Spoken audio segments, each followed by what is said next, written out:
Hey guys, what is going on? This is Pants Our Dragon, and I want to ask you guys a question. Have you ever watched my videos and been like, wow, his Rammus is so fucking good, I wish I could learn Rammus? Well, guess what? Now you got a guide that I am gonna make so that you guys can play Rammus as good as me.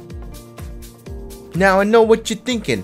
Pants, you suck, but not as badly as you, so that gives me the authority to teach you some Rammus in the jungle. This video will be sponsored and edited by Pro Guides. I highly recommend signing up for Pro Guides to get your rank higher. Oh, hold on, wait a second. So that you can get better end of season rewards. But with that being said, let's get started on, let's go runes. So for the past few games, honestly, I didn't think of changing up my rune page until now. The reason behind that was because of rune slot. And so basically before, you see the rune page right now, scaling yellows, attack speed reds, CDR blues with a mix of both scaling and flat. The only difference was I had an attack speed quint because everyone was running it on like tank junglers such as Sejuani. And like I was like, oh, that's cool. But then, it is Rammus and he likes armor.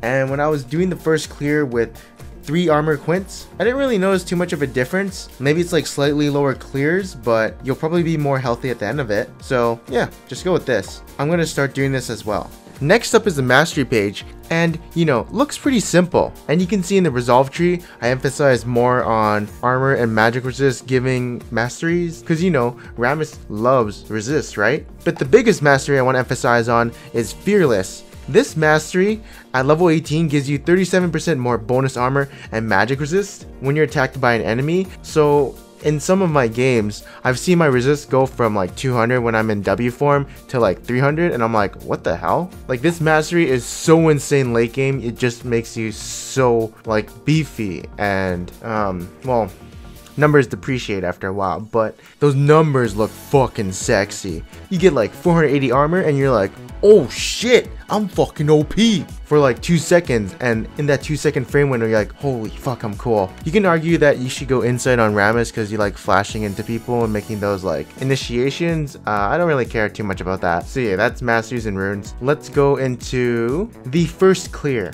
And this is why I can play Rammus in high elo, is because of this first clear. Basically what it is you go wraiths and then you go into red.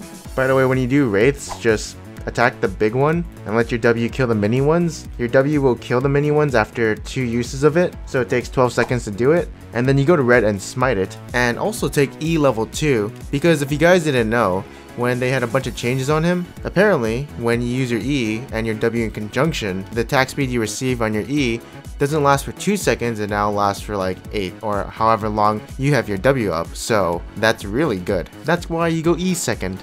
Interesting, right? After your red, you don't go to your blue. You go to your wolves. They give you level 3, and it's really fast to do. And at this time, you should be around 250 or something. I don't know. I don't remember. And usually, I will look for a gank.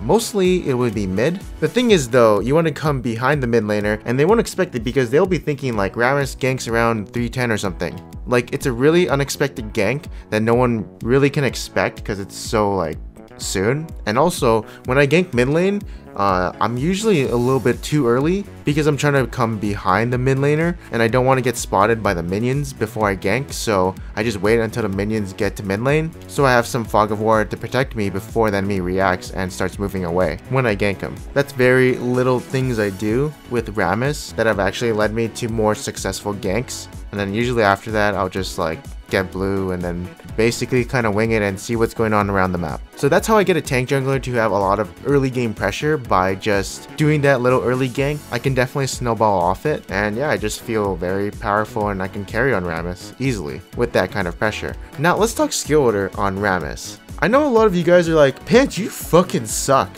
Why are you maxing out Q? Why aren't you maxing out W? It's because W, well, if you put a point in W, you get 5% more armor and magic resist, and wow. So you saying if I had 100 armor and I use my W, instead of getting 170 armor, if I had that one more point in W, I could have 175 armor.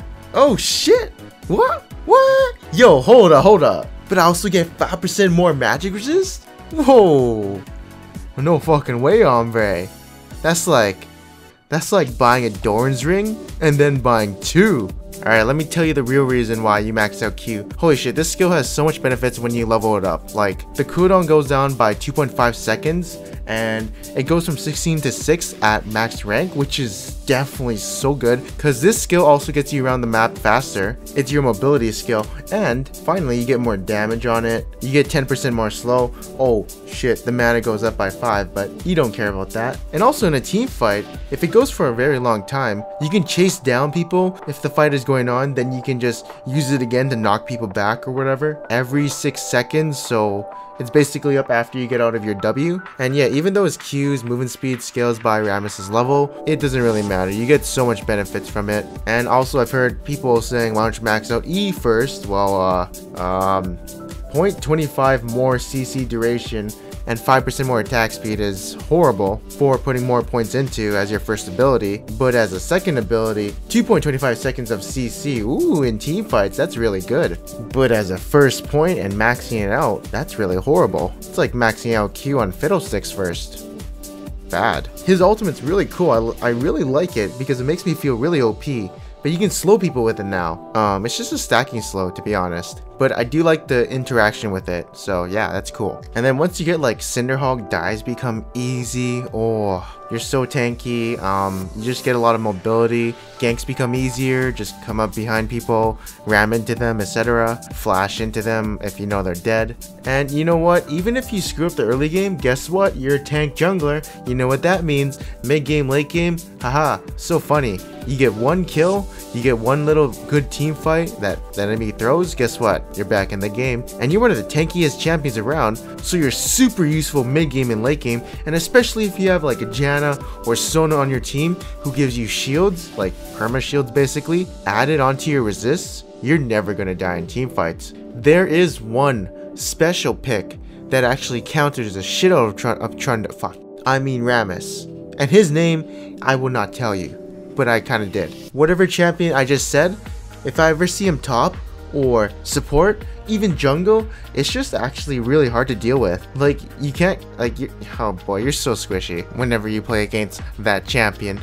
But anyways, yeah, mid game you should be looking for flanking initiations or 3-man flash Qs, and then you taunt whoever and then press W and basically tank. In most situations you should never die in your initiation, and then your team should follow up and you should win the team fight off that. Mid game, of course, you can find picks around the map since your mobility is super high, but you know, once it becomes like grouping and team fighting, all that jazz, guess what? You're unkillable, you have good initiation, and you actually do a lot of damage. That's what I like about him. He does so much damage. You can solo 80 carries easily, especially once you get your Thornmail. Now, funny enough, Rammus can be picked into anything. You're facing 3 AP, 1 AD, guess what? You're Rammus, you don't give a shit. You deal a lot of damage, so doesn't matter, just get MR. And finally, this is where it gets really interesting, I guess. I have not talked about the item build for Rammus. First off, the first two items, you know, Talisman and Refillable. Then you want to get Cinderhawk's Skirmisher Saber. If you're thinking about going Stalker's Blade and being like, but you get more movement speed, well, by the time you're in smite range of your Stalker's Blade, you probably already queued into them and CC'd them with your E. So you can go Skirmishers or Tracker's Knife, but Tracker's Knife is for pussies, so go Skirmishers. And then finally Ninja Tabby or Merc Treads depending on your situation. And then this is where it gets tricky. So some people go Righteous Glory on Rammus. I have never gone Righteous Glory on Rammus because, yeah, it's cool and all that you're just like running into people at super fast speeds, but if you got a Thornmail, you get like so much benefits off it. Like when you press W, you deal more damage because you have more armor, and you know, more armor equals more damage for Thornmail and your passive. Then you also get that Warden's Mail passive, so auto attackers be gone. And yeah, this item is almost core for Rammus, but there are situations where you want to go MR. So things like Adaptive Helm is really good, especially against Kog'Maw or Cassiopeia, etc. The other magic resist choice is Iron Solari. That's if you want to protect your team, and then go Knight's Vow to protect someone on your team, and then you can go like Warmogs or Gargoyle's Plate or whatever you want to go. But I wouldn't recommend Gargoyle's Plate because you have so much resist at that point, so you need some hit point to supply for those resists. Although I've never been 6 items on Rammus, but I think that's what I would get. There are times where I don't go Thornmail because I have to get MR, or Adaptive Helm because there's a Kog'Maw in the game and I just need to itemize for certain champions that are in the game right now. So I don't really get Thornmail every game, but most games I will go it. The final thoughts on this champion: honestly, if you're low elo, every lane is a free kill, so go for it. This champion right now is very good in my opinion. I don't know why he's not been played in the LCS yet. He's definitely a high tier jungler right now. It seems that I'm the only one who plays him in high elo. I don't see anyone else doing it. But yeah, if you've ever played against this champion, he feels broken, especially if he has shields. Then yeah, just feels broken in my opinion. But anyways, thank you guys for watching this video. I hope you guys enjoyed it. If you guys did like this video, make sure to leave a like, and if you didn't, make sure to subscribe. Anyways, I am Dragon, and I'll see you guys next time.